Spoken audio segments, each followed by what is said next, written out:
Hey guys, welcome to Mad Scientist Barbecue. You may notice another smoker in the background right there. That is the Barrel House Cooker. The company sent it to me to try it out, and so that's what I'm doing today. And I'm going to show you guys how I made these ribs right here on the Barrel House Cooker with almost no effort, only the bare minimum of effort. I put in some charcoal, put in some wood chunks, hang up the ribs, pull them off when they're done, and they taste great. So I'm kind of surprised at how good they are.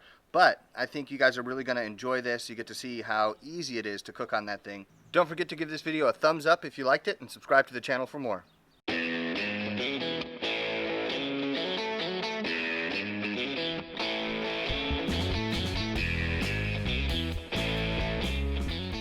So this is the box that it came in, and I'm going to open it up and take a look to see what's inside.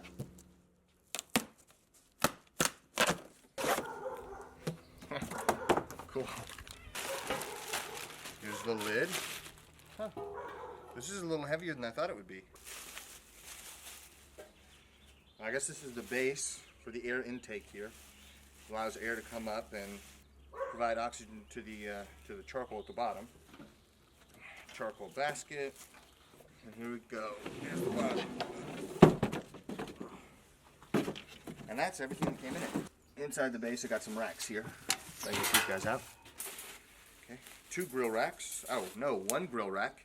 And this is what they call the H-frame. This is where you hang meat, if you're hanging meat in there, which we're going to be doing today. All right, so I finished setting this up. I just followed the instructions that they have on their website, just in the video. It's super helpful, super condensed. I think it's maybe 3 minutes long, and it tells you everything you need to do. I'm not a very handy guy, but I did this in just a couple minutes. Everything fits together perfectly. I had no issues at all. So it's set up with the H-frame in there. That's what we're going to be using today to cook these ribs. And yeah, we're ready to go. Gonna get our charcoal lit and get cracking.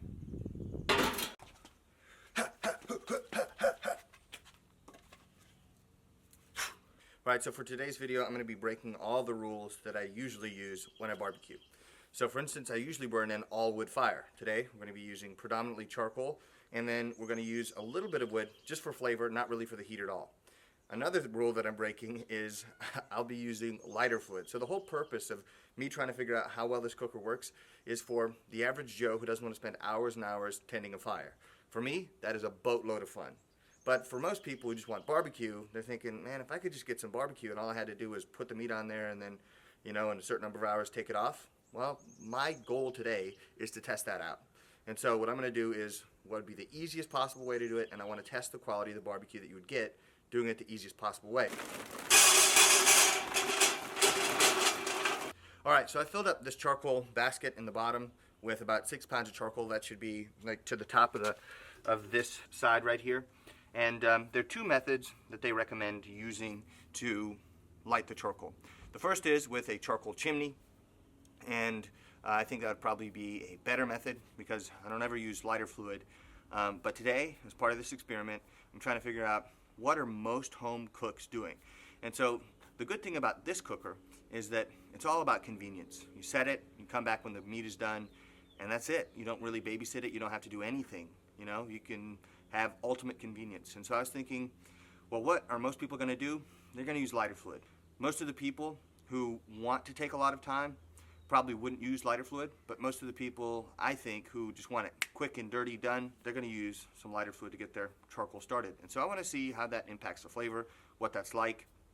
And so that's what we're going to do. We're going to spread some lighter fluid on top of this, get that lit. When it ashes over on the top, then we place the body of the cooker on top of that, and then we hang our meat and let it rock and roll.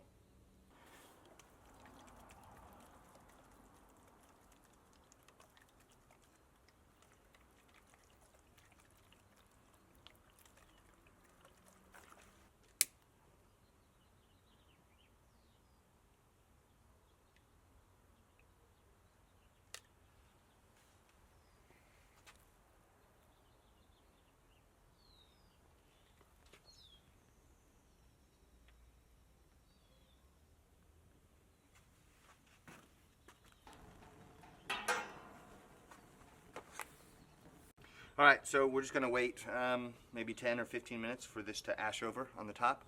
Then I'm going to take a couple pieces of hickory chunks, put those on there, put the body back on the base right here, and then we're going to hang our ribs and let them cook for probably 3 hours is what I'm guessing. Okay, so this charcoal is ashed over, so we're going to do a couple things here. First, I'm going to get some of these hickory chunks and put these on top of the charcoal.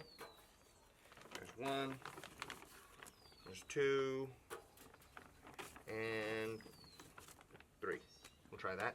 So ribs don't cook for very long, and so to get some smoky flavor on the ribs, I think 3 chunks is probably about right. We'll give it a shot and see how it works. So now that I've done that, I can take this and slide it on top. Okay. Now that that's done, I'll put this lid on. And then, if you want to come around to this side, I'm going to adjust this vent. So for 0 to 2,000 feet, it says show one dot. So 1 dot, there we go. So the air is set, and so now the temperature should self-regulate to exactly what we need. And we'll let this come up to temp, and it should be pretty quick in this thing. And we'll hang our ribs and get them in there. Alright, so I got these ribs here, just pulled them out of the fridge, and to keep the theme going of what would the average backyard barbecuer do, I just went to the store and got a rib rub just right off the shelf. I didn't use my own rub that I usually make this time, just because I want to see what everybody else would be doing. So we got these here, and now it's time to get some hooks in them, and then we're going to hang them up.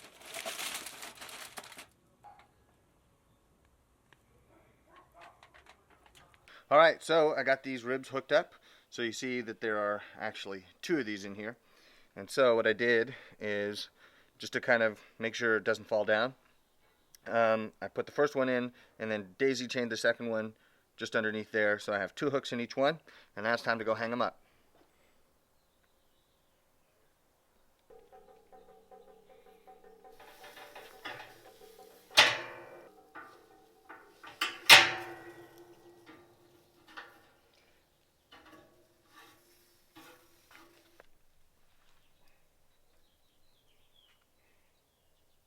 Okay, so the ribs are in. I just washed my hands so I didn't get raw pork all over this lid and handle.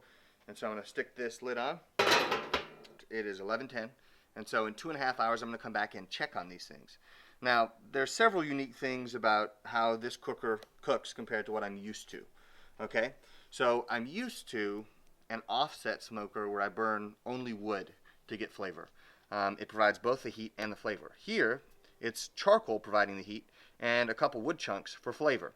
In addition, something you don't get with an offset smoker is that the meat drippings themselves fall down onto the charcoals and vaporize, providing even more flavor in the cooking chamber itself.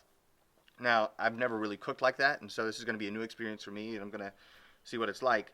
But it sounds great. I mean, because you've all been cooking burgers before, and you know the grease drops down and it sizzles on the charcoal, and you think, oh my goodness, that smells good.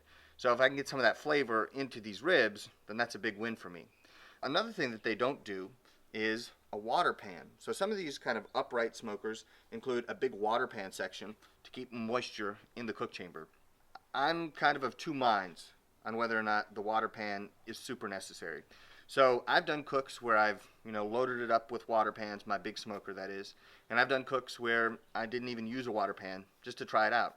And I've had really successful cooks with no water pan, really successful cooks with water pans, and so that's something I have to play with more to kind of figure out exactly what I think works the best. So long story short, this one doesn't have a water pan. Another thing that it does is instead of putting the meat on grates, it does include a grate. Instead of putting the meat on grates, usually you hang the meat from this H-frame. And that's really there just to maximize space. Because if you have just a grate, you can fit a couple racks of ribs on there maybe.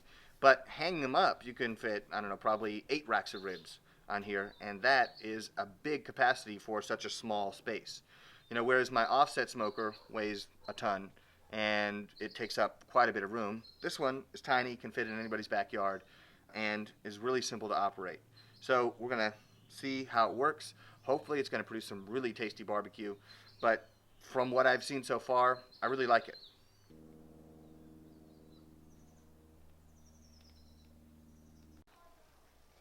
Alright, so these have been on here for 2.5 hours now, a little over 2.5, maybe 2 hours and 40 minutes, so I think They got lots of color.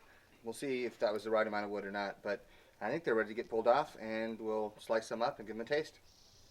Okay, got these ribs pulled off, and they are done. They look nice and dark, actually, so hopefully they have some good smoke flavor on them. Neat trick to cut ribs. If you find yourself hitting the bone a lot, you can always flip them over to the back side and cut the back side. So I'm just going to take one of these guys out right here. Alrighty. Man, that looks nice and juicy. I'm kind of interested to see the quality of the smoke. I mean, if it's a good smoke flavor or if it's kind of a dirty smoke flavor. If you've ever made barbecue on an offset smoker and the smoke was really dirty, you know the kind of smoke I'm talking about. But hopefully I didn't over smoke these. Interestingly, there's not much of a smoke ring. It could be just because the process is quicker, and so the meat heats up before a smoke ring can form. That doesn't mean that there's no smoke on there. It just means that the temperature inside got to be too warm before the smoke ring could lock in that color, that pink color, because of the myoglobin. Anyway, I'm going to give this a shot, and we'll see how we did. Good. Wow. The doneness is actually right. So you can see where I took the bite. You can see the bone is clean underneath, but it didn't all fall right off.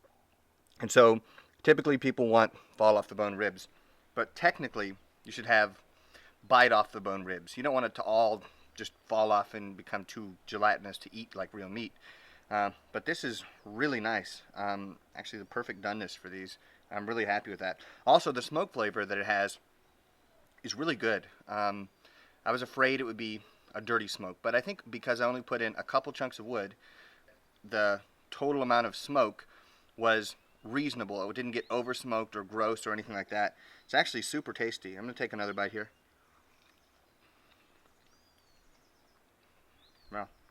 Wow. I'm really impressed. These ribs are actually great, and I'm surprised because usually when I make barbecue, I'm putting in tons and tons of effort, and there's not that big of a difference between spending hours and hours doing this and managing a fire diligently and just putting them on there and coming back at the time it's done, pulling them off and eating them. So this is a great tool to have for anybody who just wants easy, real barbecue at home. Thanks so much for watching, guys. We'll see you next time. We're almost done setting up this Barrel House cooker. We just got to hammer this last piece into place.